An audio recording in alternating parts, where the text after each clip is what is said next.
TNPSC toppers கொஸ்டின்ல part 9 video தான் இன்னைக்கு நம்ம பார்க்க போறோம்.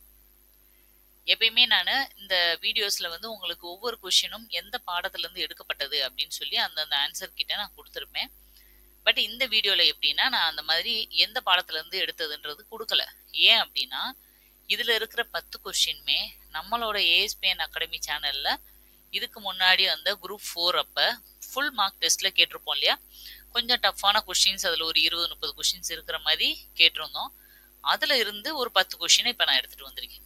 அதனால இதுல ஒவ்வொரு பாடத்துக்கு எந்தெந்த பாடத்துல இருந்து வந்துச்சு அப்படிங்கிற மாதிரி இல்லாம காமனா வந்து ASPN academy group 4 full mark test அப்படின்னு கொடுத்துருப்பேன். அதுக்காக இது எதுவுமே புக்ல இருந்து இல்ல, நாங்களா எங்க இஷ்டத்துக்கு கொடுத்தது அப்படின்னு நினைச்சிடாதீங்க. எல்லாமே புக் கண்டென்ட் தான்.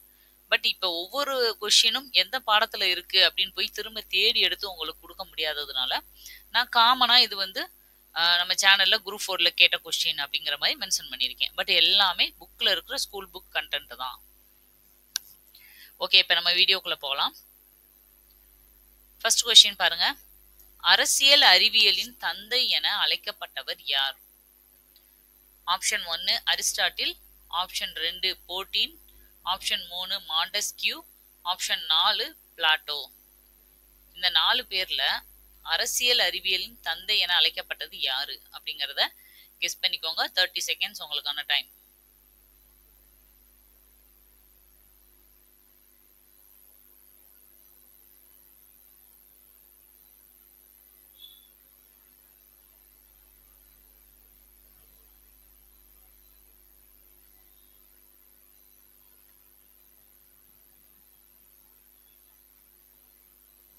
இதுக்கான சரியான விடை என்ன அப்படிங்கறத பார்க்கலாம்.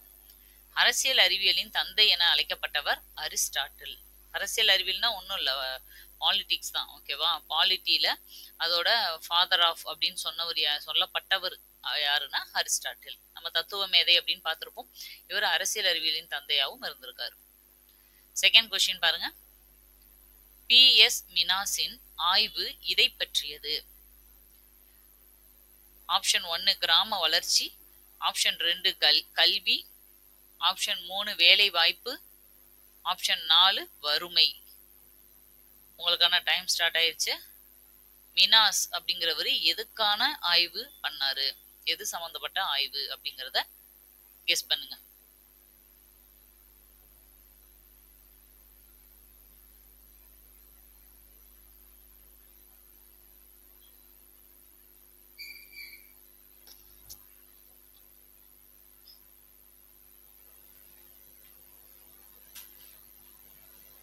இதுக்கான சரியான விடை என்னன்னு பார்க்கலாம்.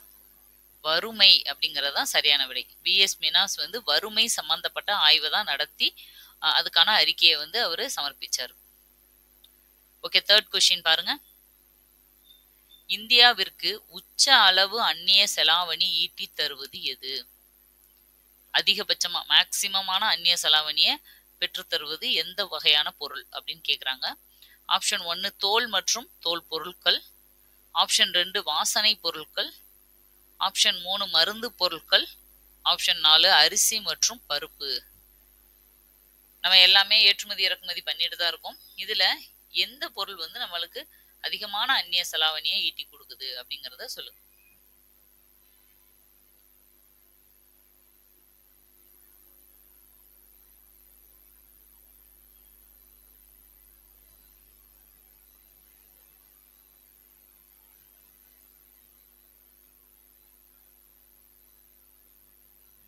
இதுக்கான கரெக்ட் ஆன்சர் என்ன அப்படிங்கறத பார்க்கலாம். தோல் மற்றும் தோல் பொருட்கள் அப்படிங்கறது தான் சரியான விடை. நீங்க ஓரளவு கெஸ் பண்ணியிருப்பீங்கன்னு நினைக்கிறேன். அதாவது ஆப்ஷன்லயும் அந்த 4 ஆப்ஷனை கம்பேர் பண்ணும்போது இது மட்டும் டிஃப்ரெண்டா கொடுத்துருக்கத வச்சே நீங்க கெஸ் பண்ணியிருப்பீங்க. தோல் பொருட்கள் தான் நம்ம அதிகமா வந்து லாபம் ஈட்டி கொடுத்துட்டு இருக்கு நம்ம நாட்டுக்கு. ஃபோர்த் கொஸ்டின் பாருங்க.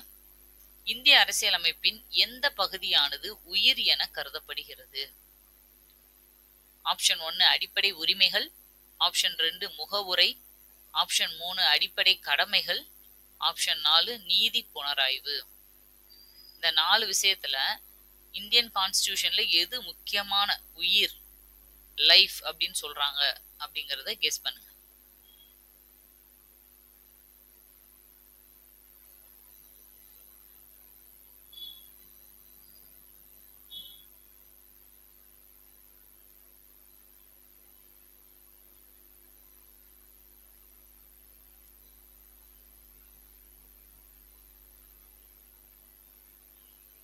இதுக்கான ஆன்சர் பாருங்க, நீதி புனராய்வு அப்படிங்கிறது தான் சரியான விடை. நீதி புனராய்வு அப்படிங்கிறது என்னது? கோர்ட்டுக்கு கொடுத்திருக்க ஒரு அதிகாரம். நீதித்துறைக்கு கொடுக்கப்பட்டிருக்க ஒரு அதிகாரம். அதாவது இப்போ பார்லிமெண்ட் எந்த சட்டங்கள் இயற்றினாலும் கோர்ட் அதுல தலையிட முடியாது. ஆனா இந்த நீதி புனராய்வு அப்படிங்கிற பேர்ல ஒருவேளை பார்லிமெண்ட்ல மக்களுக்கு எதிராவோ இல்ல அடிப்படை உரிமைகளை பாதிக்கிற மாதிரி சட்டமோ ஏதோ ஒரு இயற்ற போறாங்க, மக்களுக்கு அதுல விருப்பம் இல்லை அப்படின்னு நினைச்சா அப்ப கோர்ட்டு தலையிடலாம். அந்த சட்டம் செல்லாது அப்படிங்கிற ஒரு அறிக்கையை வெளியிடுறதுக்கான ஒரு புனராய்வு அதிகாரம் கோர்ட்டுக்கு இருக்கு. ரெண்டாவது, கோர்ட்டே ஏதாவது ஒரு ஆல்ரெடி ஒரு தீர்ப்பு சொல்லி முடிச்சிருப்பாங்க. ஆனா மறுபடியும் அவங்களோட தீர்ப்பை எடுத்து ரீஅனலைஸ் பண்ற அதிகாரம், அது திரும்பியும் மறுபடியும் அந்த இதை ஓபன் பண்ணி அதை ரீஅனலைஸ் பண்ற அதிகாரம் கோர்ட்டுக்கு இருக்கு. இதுதான் நீதி புனராய்வுன்னு சொல்லுவாங்க. இத ஒரு குறிப்பிட்ட வருஷத்துல சட்ட திருத்தம் பண்ணும்போது கோர்ட்டு கிட்ட இருந்து இந்த நீதி புனராய்வு அதிகாரத்தை வாங்கிடுவாங்க, கேன்சல் பண்ணிடுவாங்க.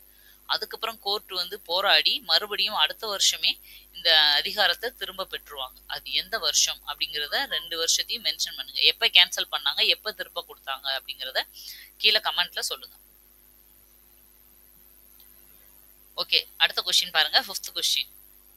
டாக்டர் ராஜா செல்லையா கமிட்டி எதனுடன் தொடர்புடையது?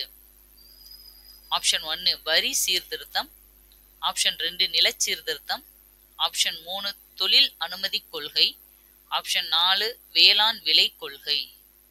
இந்த 4 இதுல எதுக்காக இந்த ராஜா செல்லையா தலைமையில ஒரு கமிட்டி போடப்பட்டுச்சு அப்படிங்கறத கெஸ் பண்ணுங்க. உங்க டைம் ஸ்டார்ட் ஆயிடுச்சு.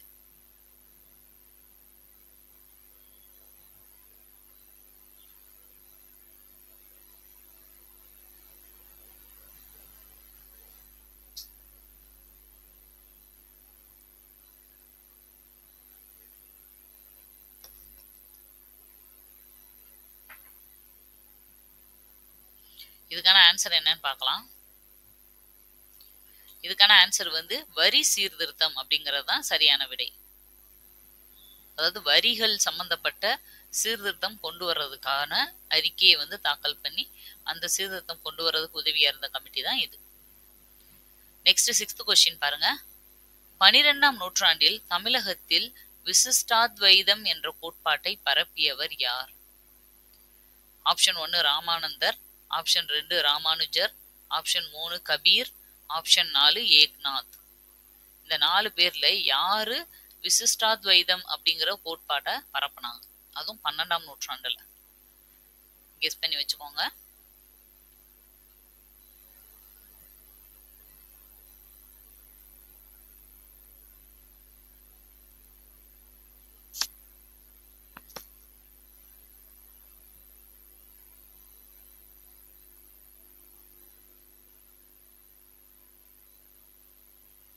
இதுக்கான சரியான விடை ராமானுஜர் அப்படிங்கிறது தான் கரெக்டான விடை. நெக்ஸ்ட் 7th கொஸ்டின் பாருங்க. தேசிய வளர்ச்சி மன்றத்தின், அதாவது நேஷனல் டெவலப்மெண்ட் கவுன்சிலோட தலைவர் யாரு? ஆப்ஷன் 1 குடியரசுத் தலைவர், ஆப்ஷன் 2 துணை குடியரசுத் தலைவர், ஆப்ஷன் 3 பிரதமர், ஆப்ஷன் 4 உள்துறை அமைச்சர். இந்த 4 பேர்ல இப்ப வரைக்கும் தேசிய வளர்ச்சி மன்றத்தோட தலைவரா எப்பயுமே யாரு இருப்பாங்க அப்படிங்கறத கேக்குறாங்க.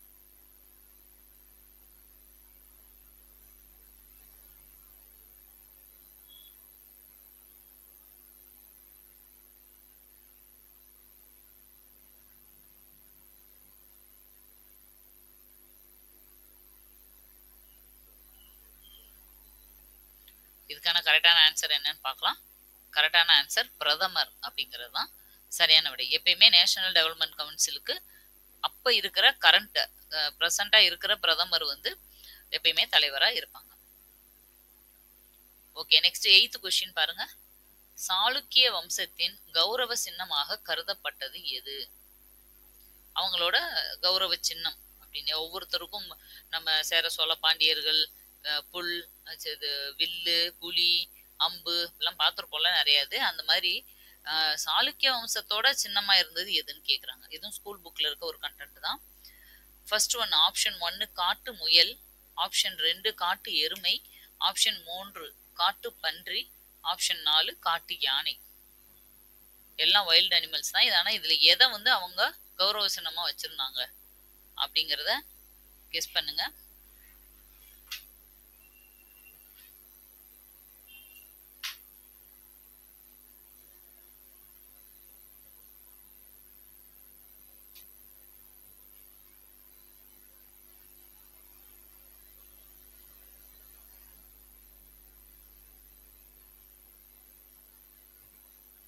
இதுக்கான சரியான விடை வந்து காட்டுப்பன்றி அப்படிங்கிறது தான் சரியான விடை.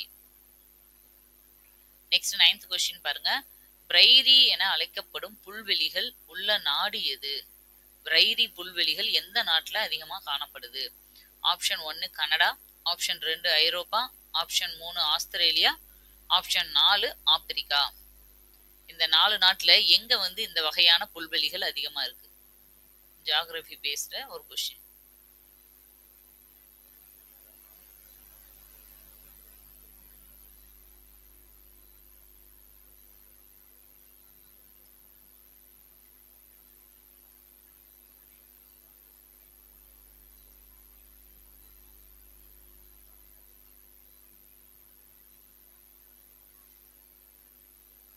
இதுக்கான சரியான விடை கனடா அப்படிங்கிறது தான் சரியான விடை. கனடாவில் தான் இந்த வகையான புல்வெளிகள் அதிகமாக காணப்படுது.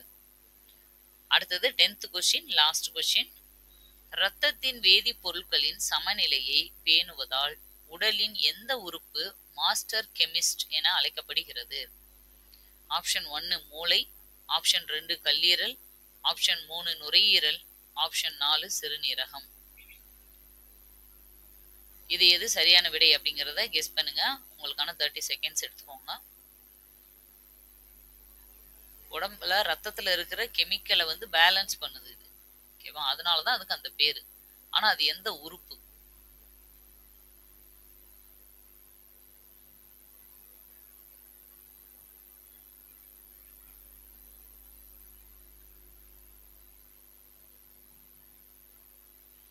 இதுக்கான சரியான விடை வந்து சிறுநீரகம் அப்படிங்கிறது தான் சரியான விடை.